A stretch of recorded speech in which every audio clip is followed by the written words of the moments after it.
ንኣብነት ቀፂልና ሒዝና ዘለና ኣብይ ኣሕመድ ንኤርትራ እንተወሪርዋ ይብሉ ተስፋሕፋሕቲ ገሊኦም ንሕና ብድሕሪት ንዕኡ ወጊእና ኣዲስ ኣበባ ክንኣቱ ኢና ይብሉ ናልባሽ ብደንቢ እንታን ክርዳእና እንታይ ይብል ከም ዘለኹ እዚኣ ስምዑ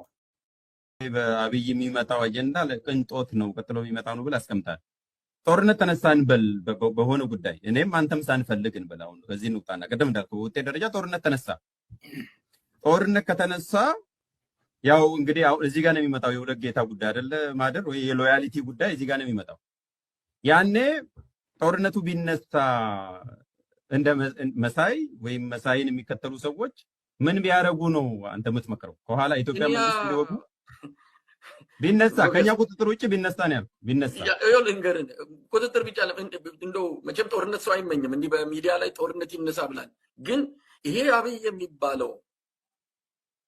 ስርዓት እንዲገረሰስ ይሄ ጦርነት ቢከፈት ሁሉ ብለን እንመኛለን። አሰላለፋችሁ ምንድን ነው? ምንም ጥርጣሬ አያስፈልገውም። ይሄ እዛ እሱ ጦርነቱን ሲከፍት ፋኖ 4 ኪሎ እንዲገባና የምናደርገው ፋኖ 4 ኪሎ ይገባል። ይህን ስርዓት መጣል ለምንም ለድርድር የሚቀብር አይደለም። ከኤርትራ ጋር ጦርነት ቢከፈት ከማን ጋር ነው የምትሆኑት? ከኤርትራ ጋር ሆነን አይደለም። ፋኖ የራሱን ኃይል ይዞ ሄዶ አጋጣሚውን ተጠቅሞ አዲስ አበባ መግባት ነው። ምንም አሻሚ እኮ አይደለም፣ ግልጽ ነው። ዋናው ትልቁ ታርጌቱ ይሄንን ስርዓት መጣል ነው። ከዚህ ስርዓት በኋላ ለእናቴን ኮስት ስለዚህ በየትኛውም ዋጋ ብዬ ልጨምርበት፣ በየትኛውም ዋጋ ከማንም ጋር ተሰልፈ በሚለው ምንም ይሄ ምንም ማመንታትም ጥርጣሬም የለውም። አብይን ለመጣል የሚደረግ ማንኛውንም ትግል የተቀደሰ ትግል ነው። ይሄ ባንዳነት አይደለም፣ የባንዳነት መገለጫ አይደለም። ይሄ ተግባር ባንዳን እየነቀልክ ምን ባንዳን መንቀል ባንዳነት አይደለም። ስለዚህ ይሄ ጉዳይ ሁለት አዲስ አበባን እኮ ነው ያሳጣ። በነገራችን ላይ ሞገስ አዲስ አበባን ነው ያሳጣ። በደንብ አዝዋ እዚሁ ኮይኒ በኢትዮጵያ ዋይ አነ ብጣዕሚ ዝገርም ኮይ ናይ ትግራይ ጉዳይ ብጣዕሚ ዝገርመኒ ከመይ ዝበለ ድንቁርና ዘለዎም መራሕቲ ከም ዘለውና ክሓስብ ከለኹ ፀሪፍካዮም ክትብሉን ኢኹም እምበር ከምዚኦም ዝበሉ ሽንታማት ኣብ መዋዕል ትግራይ ተፈጢሮም ኣይፈልጡን ንድሕሪ ሕዚ እውን ከይፍጠሩ ክፅዕር እያ ኢለ ኢትዮጵያ እዚኣ እያ ትሓዚ ዝረኣኹማ እያ ኢትዮጵያ መዓልቲ ዝፅበዩ ኣፃዊዶም ተንሽን ኣሲሮም ዝፅበዩ ምስ ኤርትራ ታሕትሪም እንተተጀሚራ ኣዲስ ኣበባ ክንኣቱ ኢና ዝብሉ ኤርትራ እንተመፀት ሶማልያ እንተመፀት ካሊእ እንተመፀ ምስ ማንም ኮይንና ክንነቕሎ ኢና ዝብሉ እሞ ከዓ ብዙሕ ሓይሊ ዘለዎም ቀሊል ሓይሊ ኣይኮነን ናይ ፋኖ ብዙሕ ሓይሊ ዘለዎም ዓይ ኣይኮነን ኢትዮጵያ ኣምሓራ ከምዚ ኢሉ ክኣቱ ከሎ ኦሮሞ ስኢሉ ክፅበዮ እዩ ከዓ ዘይትብልዎ ኣይብሎን ነንባዕሉ ዝባልዕ ኮይኑ ስኢሎ ይፅበዮ ሓይሊ ናይ ኦሮሞ እንተሎ ምልሻ መትረየስ ይዕጠቕ ዝብልዎ ዘለው ነዚኦም እውን እዩ ኣዲስ ኣበባ ነው የነጠቀን ኢሉ ኣዲስ ኣበባ ከምልሱ እዮም ዝኸዱ ኣዲስ ኣበባ ማእከላይ መንግስቲ ክቆፃፀሩ ስለ ኣዲስ ኣበባ ከዓ ብመተል እንዲዮም ኮይዶሞ ኣዲስ ኣበባ እኮ ኣብ ብላክ ኣውት እያ ዘላ እኮ ይኽብላ ኣነ 360 ዲግሪ የሸገር ከተማ ዝበሃላ ከቢበና እየን ናልባሽ ንኣዲስ ኣበባ ንዘይትፈልጥዋ ነቲ ማሕበረሰብና ኣብ ሙሉእ እዚኣ ኢትዮጵያ እንተኮይና ሲ ኣብዚኣ እያ ዘላታ ኣዲስ ኣበባ እዚኣ ኣዲስ ኣበባ እንተኮይና ብሙሉእ ዙርያ እዚኣ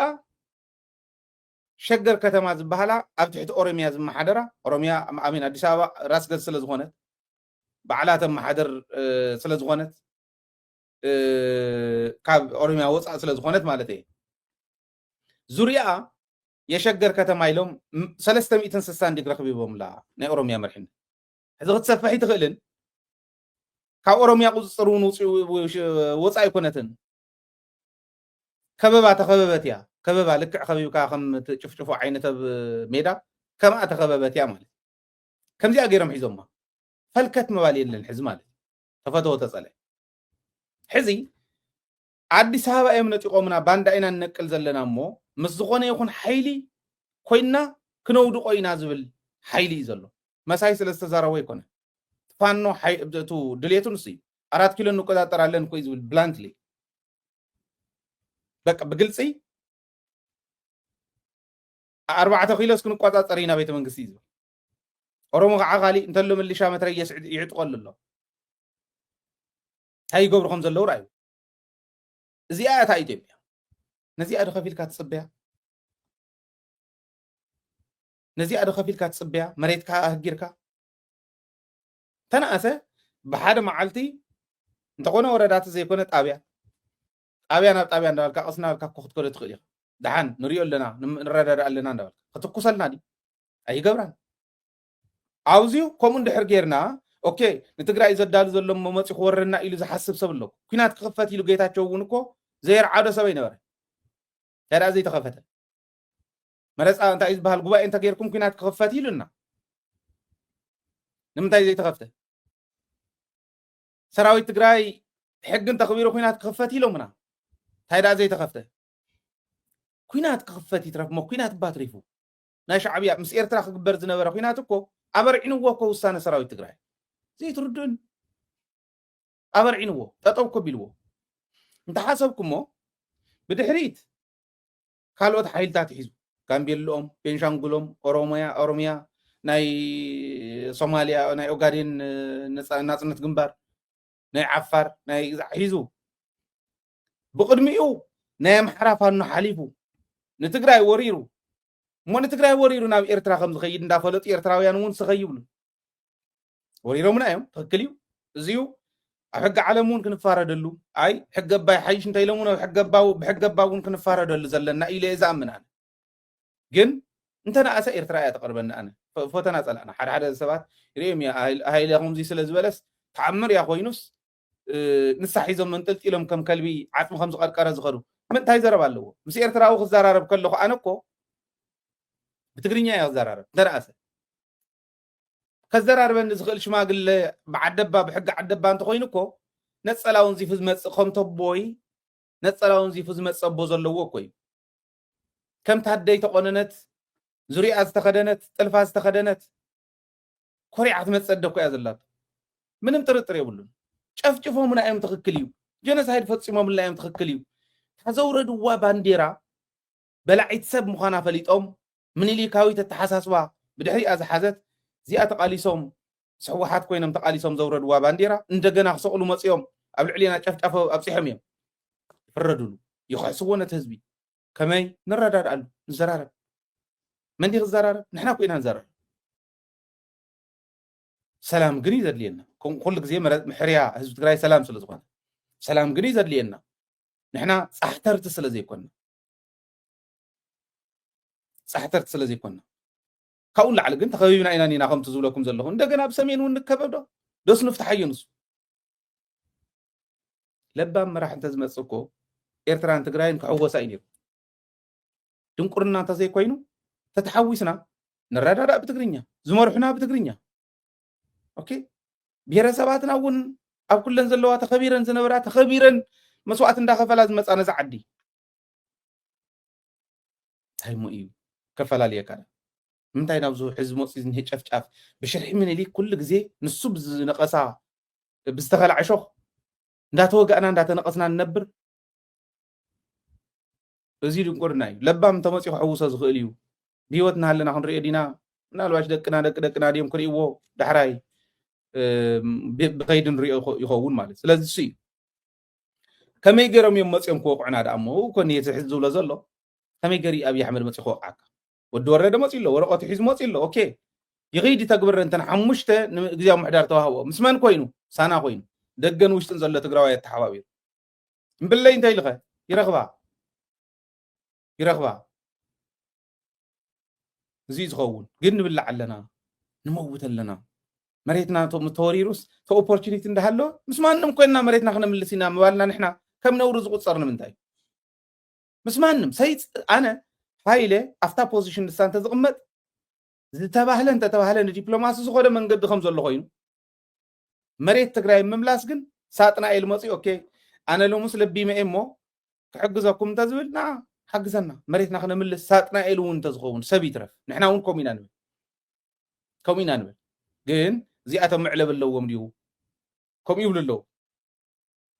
ፋኖ ከምዚ ይብል ስለ ዘሎ ኢልና ዓነን ክንብል ዲናስ ብናይ ባዕልና ስትራቴጂ ኢና ክንከይድ ካሊእ ዘረባ እዩ ምክንያቱ ትማሊ 95 እዮም ተጋሩ ጨፍጭፍዎም ዝብል ዝነበረ ቆልዓ እዩ ሕዚ ምስ ማንም ኮይና ሓቢርና ክንከዲና ዝብል ዘሎ ክንኣምኖ ዲና ተዘሎ ኩነታት ብኸይዲ ፍሪኩዌንት ዝኾነ ፎሎ ኣፕ እናተገበረሉ ኦኬ እዚ እናተገበረሉ ይኸይድ ክትትል እናተገበረሉ ይኸይድ በብግዚኡ ነገር ግን ኦፖርቹኒቲ እንሄ ክንጥቀመሉ ክንክእል ኣለና ናብ መሬት ዘሎ ስለ ዝኾነ ትማሊ ትግራይ ተወሪራ መቐለ ተታሒዛ ኢሎም ዝድንሱ ዝነበሩ እዮም እዚኦም ንመስታወስ ኸሪኦም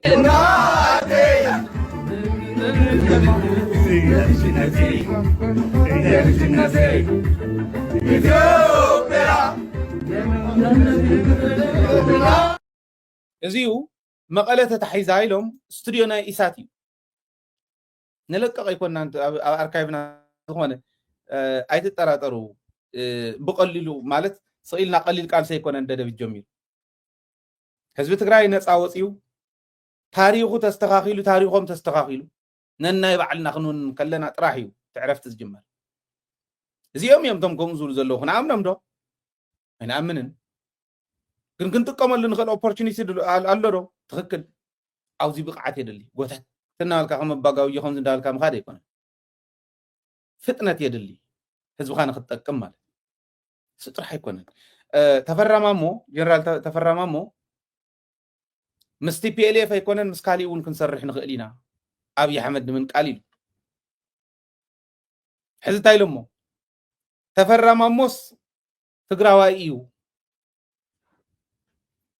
تقراواي تفرم مامو هم زبل زلو مستي بي ال اف كنصرحينا زبل زلو تقراواي سلو ዝኾነ እዩ ባዕሎም መጽሐፉ ቤተሰበይ እስካብ እንደርታ እዮም መጽዮም ኢሉና እዩ ይብሉ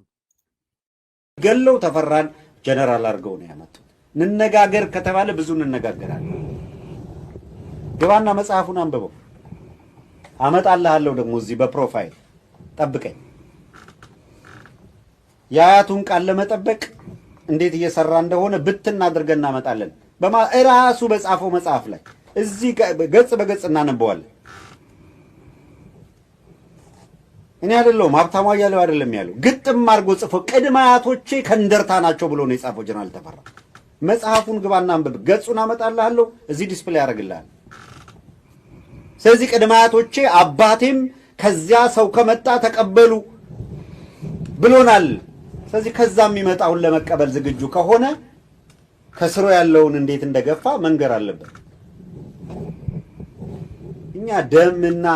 ምናምን ቆጠራ ውስጥ አልገባን ያላለውን ግን ስም ማለት የማንነት ጥያቄ ያላነሳውን እየለጠፍክበት ግን እሱ በግልጽ ነው የጻፈው ቅድማያቶቼ የመጡት ከንደርታ ነው ብሎ የጻፈው ጀነራል ተፈራ ትላንትና ከትላንት ወዲያ ባስመረቀው መጽሐፍ ላይ ነው በይፋ ለምን ከዛ መጡ አይደል ከንደርታ የመጡ ቅድማያቶቹ ቡግና ላይ ላስታ ላይ መሰረት አላቸው ስለዚህ አያቴ ከዛ ሲመጡ ዘመዶች ናቸው ብለውኛል ይላል ስለሱ ለዘመዶቹ አቀባበል ለማድረግ ቢዘጋጅ ለምን ተቀበልክ ምናምን አይባልም ስለዚህ አውጃኖ ተገለሱ ጀነራል የሆነበትን ሚስጥር ዘግይቶም ቢሆን ስለጻፈልን እናመሰግነዋለን ሸብረክ ሲል አቋሙን በዚህ ደረጃ ፈትሸን ለምን ይሄን አቋም ያዘ እሚል መጓተቱ ስንገባ ያገኘነው ሰረ ነገር ይሄንን አለቀ እስከ ጥግ ነው ሄደን የምንነጋገረው እስከ ጥግ ሪያሊቲ እኔ አይደለም ያለው መጽሐፉን አንብባ እኔ ደግሞ አመጣልሃለሁ መጽሐፉ እየተፈረመበትን ገጽ በገጽ ይሄድ ታነበዋል ቀደማያቶቹን በጠቅሶ አይደለም ማለት እሱ አማራ አይደለም ካለ በግድ አማራ ናት አማራ ነኝ የሚለውን እኮ አማራ አይደለህም ለማለት የምትዋግቱላ የምትወራጩላ አንተ ግን የምትፈልገውን አይደለም ሲሉላ በግድ ነው ትለዋለህ ማለት ልብ በሉ ልብን ተዘልዎም ነይሩ በዓል ደመቀ ዘውዱውን ተጋሩ ምዃኖም እንዳፈለጡ ተምጸላእቲ ናና ኢኹም ንስኹም ኢኹም ቀልና ወሉ ናይ ጨፈሮም ጽየሞም እስካሕዝውን መሬት ትግራይ ወሪሮም ንኸርክብዎም ኣብ ልዕሊ ህዝቦም ጨፍጫፍ ንኸብጽሑ የንጨብጭብሎም ኣለዉ ደርፉውን ይደርፍሎም ይኽእሉ እዮም እንትኸምኡ ዝበለ ደመቀ ዘውዱ ትግራዋይ ይትረፍ ደም መጽሐፍ ጽሒፉ ተዋሂሉ አቡ እንታይ ተረፈ ተወደይ ትግራዋይ እንዲ በቡኡ ትግራዋይ በዲኡ ትግራዋይ ሰው ኢሉ ዓዊድን እንዳሉ ነገሩለይ እንደዳኣ ዝብለቦ ዘለውዎ ጽባሕን ጎንታይ ክብልዎ ከም ዝኽእሉ ደመቀ ተመሃረሉ ተፈራማሞ ኮስ ተፈራን የወለደች ምናምን እንዳበለ ከምዝ እንዳበለ እንዳጉርዕ ዝነበረ ሰብ ጀነራል ተፈራማሞ ተነኻአና እንዳተባሃለ እስራኤል ከይወፅእ ከይሕከም ተኸልኪሉና እንዳተባሃለ መሓራ ስለ ዝኾነ እንዳተባሃለ ዝነበረ ዘይንፈልጦ ዝነበርና እንድርታ እዩ ትግራዋይ እዩ ቤተሰበይ ካብ እንድርታ እዮም መፅኦም ቤተሰበይ ካብ ትግራይ እዮም መፅኦም ኣነ ትግራዋይ እየ ኢሉ ባዕሉ ስለ ዝፀሓፈ ትግራዋይ ስለ ዝኾነ ምስ ቲፒኤልኤፍ ክሰርሕ እየ ዝብል ዘሎ ኢሎም ንተፈራማሞ ብከምዚ ዓይነት ከሰሞን እዩ ማለት እዩ ንደመቀ ደኣ እሞ እንታይ ክወፅኦ እንታይ ዓይነት ሽም እዮም ከውፅሉ ኣይለቅዎን ባህል እያ ብስሩ ይሰድዎን ብርግፀኝነት ኣብ ዝኾነ ግዜ ከጥፍዎ እዮም ባዕሎም ኣነስ እኳ እንተዝተሓዝቢ ኢድ እሞ እቲ ዝተበደለ ህዝቢ ብደንቢ ገይሩ ዋጉእ እንተዝኸፍሎ እንዲ ኢለ ዝሓስብ ግን ባዕሎም ከጥፍዎ እዮም ምክንያቱ ኣምሓራ እንዳበልና እስካዕ ሎም ሒዝና የፀናሕና ኣምሓራ እየ ዝብል ዝነበረ ሰብኣይ እውን እሞ ከዓ ኣምሓራ ተነኽኣኒ ኢሉ ዝቃለስ ዘሎ ዘርኢ ቆፂሮም ትግራዋይ እዩ እንታይ ኢሎሞ ንደመቀ እንታይ እዮም ክብልዎ ብጣዕሚ ይገርመኒ ደመቀ ወዳይ ምዃኑ ነገረካ ኣለኹ ካልእ እንተጠየቅካኒ ድፈልጣ ወላ ሕጂ ትኹን ብሓነኽ ፈረኻ ኮንኩ ንወደይ እንተ ድያ ልሙዖ ድዩ እንተ ድያ ጥፍኦ ድዩ እንተ ሓቂ ድያ ኣኺዶ ድዩ እንተ ሓሰት ድያ ኺዱ ህመኽሎ ነይሩ ኣበይ ኮይነ ምኽረኹ ኣበይ ንርከቦ ብዓይነይ ይዘውሮኒ ይደሊ እምበር ብረኸብክዎ ብምኸርክዎ ንዓታ هاي عجوا ما نيرايلهم أذكراتهم ما بلغوتها عندهم بلغوتها يقولوا أصابيلهم أريم بلو إسراب بلهم تراخنا زمانات يتعنجوا حباياتي أداني بتين نخل عبيلا بلو نعين أنجوا أخذ بلغوتها إلا أن لقيت أسلم كبيرتي بها أبو حاس تقروائي يلو يزلعني يفتوني هيفوتوا انتايلون وعلو هزال لي انتايلون وعلو هجوون تقروائي جمع دوالي بابو تقروائي بادو تقروائي እዚ ትደመቀ ጽባሕ እንደመቀ እንታይ ክመጽእ ራይዎ ትግርኛ ብደንብ ገይሩ ዝሰምዕ ትግራዋይ ስለ ዝኾነ ከሰምዖ እዩ ትዝብሎ ዘለኹ ጽባሕን ጎንታይ ክመጸካ ከም ዝኽእል ክትርዳእ ኣለካ እያደመቀ ክትርዳእ ኣለካ ተፈራማሞ ትግራዋይ ኢሎም እንድሕር ፈርጆሞ ደመቀ ዘውዱ ደኣ እሞ እንታይ ክበሃል ጻት ከም ዘየጽንሑኻ ኣይጠራጠርን ግን ተማዓልቲ ንሳኢና ንጽበ ዘለና ማለት እንታይ በለ ሃይለ ክትብሉ ባዕሎም ከጥፍዎ እዮም ምንም ጥርጥር የብሉን ኣብዚኦም ዘለዉ ሕዚ ኣቶም ከመይ ናበይ ይገላወጡ ከም ዘለዉ ራእዩ ሓደ ወዲ ሽሙ ንግዚኡ ይጽንሓለይ በዓል ሃፍታም እኮ ምሳና እዮም ትግራይ እዮም ዝቃለሱ ስኢሎም ፈሊጦም እዮም ከይግጦም እዮም ከም ዝብሉ ዘለዉ እምበር ይብለኒ ዓብይ ኣመራርሓ ከምኡ ኢሉኒ ኣብ ትግራይ ንምንታይ ኢኹም መረዳእታሲ ናብ ናይ ትግራይ ሚድያ ሞብተልእኾ ዝተመኮራ ሚስጥር ክሕዛ ዝኽእላ እንዶ ስደዱልና እንዶ ይደፉ እንዶ ናብኦም ይትስደዱ እየ ኢለ እዮም መረዳእታ ከም ዝሰደዱ ምስ ፈለጥኩ ንበዓል ሓደ ናይ ኤርትራ ዩቱበራት እውን ይህዎም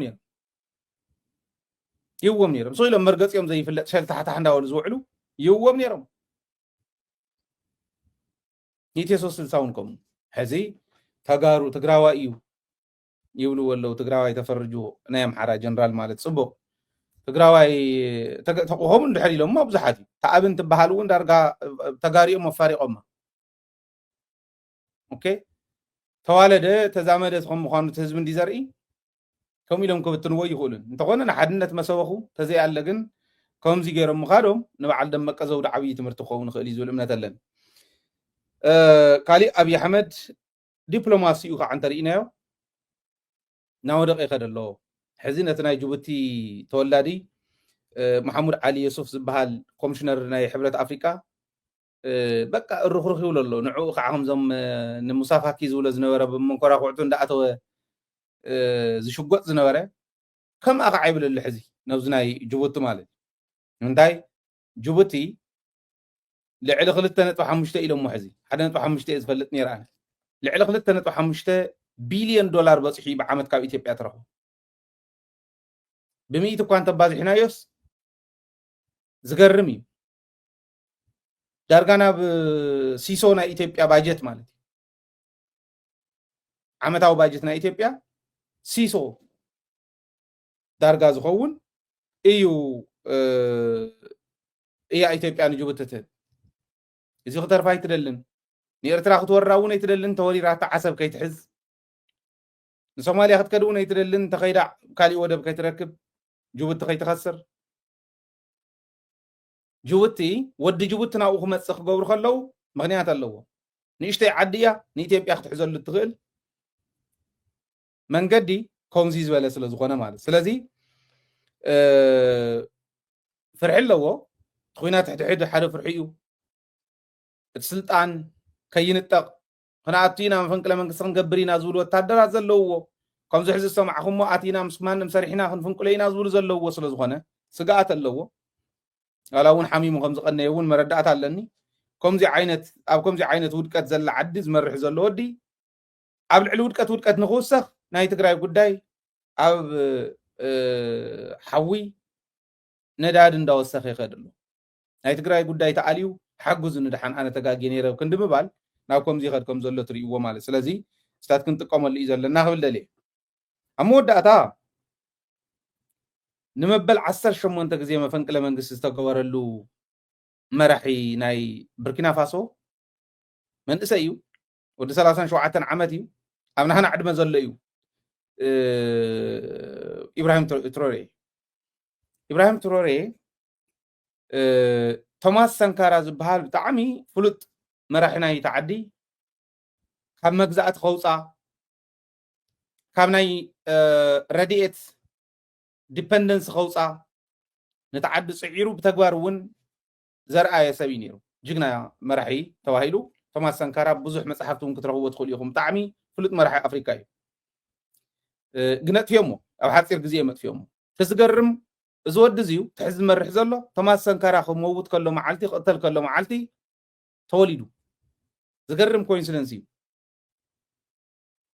ድሕሪ 30 ገለን ዓመት ናብ ስልጣን መፅዩ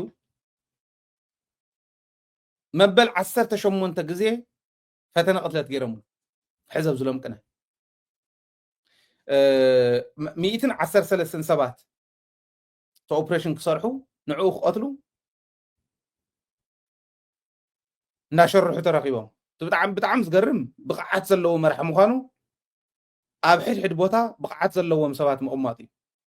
እንታይ እዩ ዲፈረንስ መሲሉኩም ኣብ ትግራይ እውን ንሪኦ ትፀገም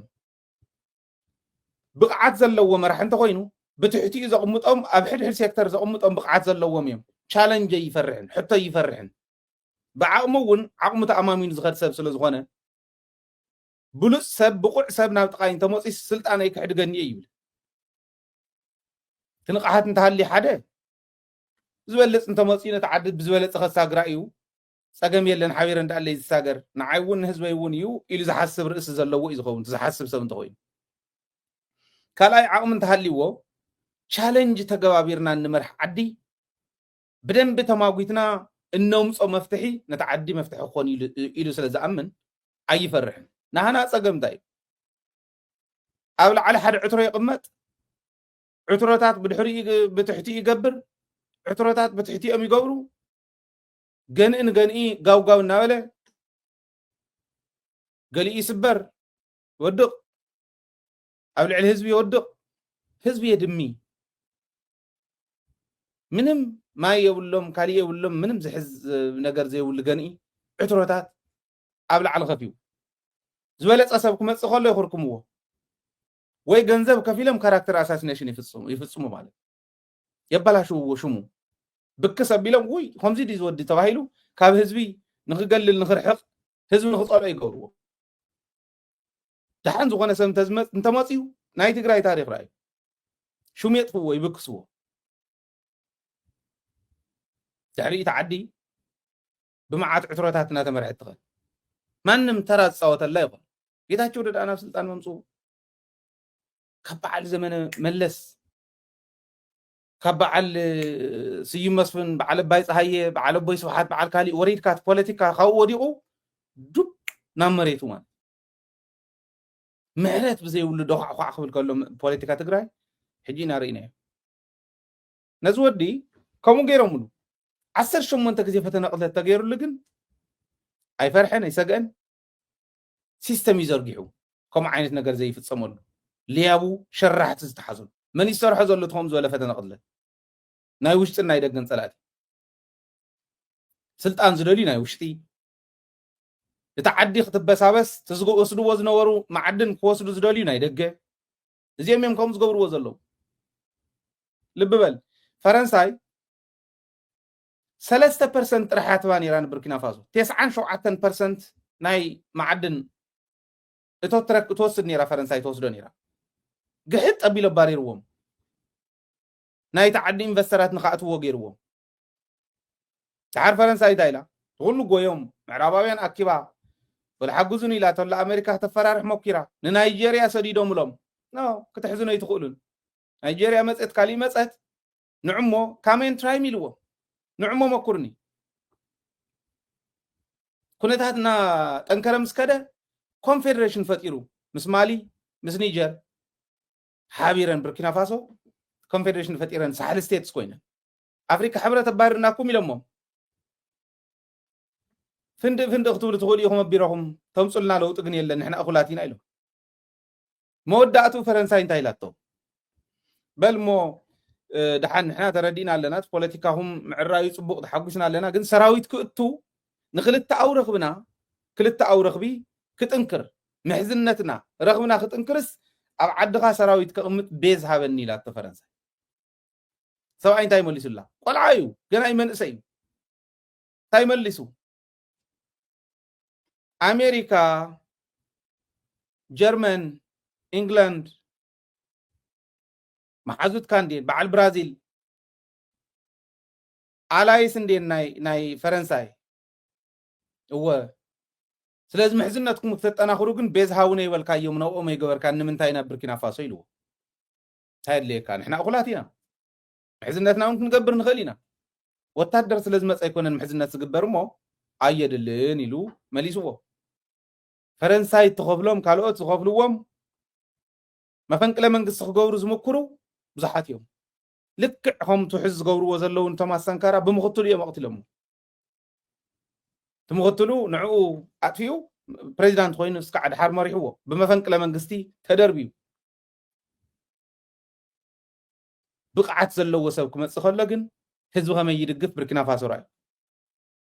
ኣነ ኣብ ሓደ ቪድዮታት እናረኣኹ ከባቢ ዘፅርያ ህንፃታት ዘፅርያ ደቂ ኣንስትዮ እንዳፅርያስ ናቱ ስእሊ ዘለዎ ገዛ ነይሩ ኣብቱ ምእተዊ ቢልቦርድ ነገር ናይ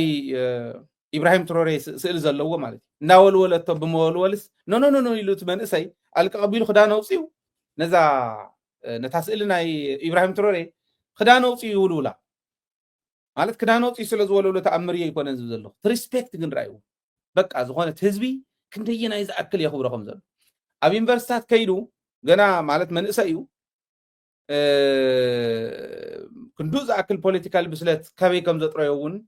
ይገርም እዩ እቲ ሞቲቭ እንዲቱ ውሽጣዊ ስምዒት ህዝባውነት እንዲኸም ገይርዎ ኣብ ዩኒቨርሲታት ከይዱ ኣብ ህዝባዊ ዓላታት ከይዱ ዝዛረቦም ተሰሚዕኹሞም ዝገርም እዮም ናይ ብሓቂ ዝገርም እዩ ዘለዎ ህዝባውነት መንእሰይ ከመይ ክቕየረሉ ከም ዝደሊ ናይቲ ዓዲ ሪሶርስ ከመይ ክጥቀሙ ከም ዝደሊ ክቕርብ ከሎ ብጣዕሚ ዝገርም እዩ ናበይ ከደ ከም ዝበለ ሕልና ናይ ትግራዋይ እንታይ ኮይኑ ከም ዝበለ ሰብሲእና ዘለና ከም ዝበለ ሰብ ንቅድሚት ከይመፅእ ኮነ ኢልና እንዳተቃለስና እየ ንኸይድ እንታይ ዓይነት ዓዚሚ ተገይሩልና እዚ ንሕሳብ ነዚ ንፍትሓዮ እዚ እንተፈቲሕና እየ ጥራሕ ኢና ክንቅየር ንኽእል ንምሃር ካፍተን ካልኦት ሃገራት ንምሃር ካፍተን ጎረቤትና እውን ካብ ኦሮምያ ኮ ምምሃር ይከኣል እዩ ዝተወሰነ ይዕጥቁለው ዲዲኣር ክበሃል ከሎ ትግራይ እግርኻ ትሰበር ዲዲኣር ትብል ዘለካ ተመለስ ክበሃል ክኽእል ኣሎ ኣወዳንኻ ዲዲኣር ክትብል ንመን ዕጥቁ ክተርግፍ ክበሃል ክኽእል ኣሎ ህዝባዊ ዝኾነ ሕና ከም ህዝቢ ዘይንደራደረሉ ደገ ይሃሉ ውሽጢ ይሃሉ ትግራዋይ ዘይደራደረሉ ዋጋ ዝኸፍለሉ ናይ ትግራይ ዝበሃል ናሽናል ኢንትረስት ኢልና ንፈልዮም ክህልውና ኣለዉ እንታይ እዮም ቶም ናሽናል ኢንትረስትና ከም ህዝቢ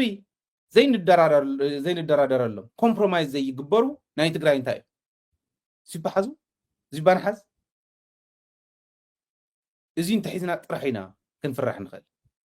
ማለት ሕዝና ኣብነት ብናፅነት ናይ ንደራደር እንተኢልና ኩሉ ትግራዋይ ከምኡ እንተኮይኑ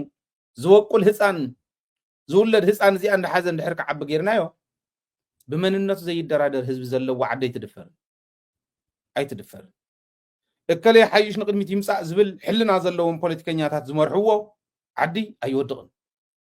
ዝሓሸ ሰብ ዘዝበለፀ ዝመርሖ ስለ ዝኾነ እዚና ንገብር እዚኣ ክንገብር ክንክእል ኣለና ባህሊ እንተ ምስ ጎረቤት ምስ ካሊእ ከዓ ሰላም ከመይ ይፍጠር ቅድመ ድልውነት ሰላም እንተፈረሰ ከዝብል እንተ እንዳበልና ነቕምጦም ነገራት ከዓ ክህልውና ኣለዉ ኣይ ሓሰብና እዮ ነርና ከምኡ እኮ ይበልና ነርና ዝበሃል ነገር ይሰርሕ እንድሕር ሕዚ እዚ ህዝቢ ትግራይ ክሳገር እንድሕር ኮይኑ እዚኦምን ከምዚኦምን ዝበሉ ክንሰርሕ ክንክእል ኣለና እዩ እቲ ምስ ናይ ቡርኪና ፋሶ ከተሓዞ ከለኹ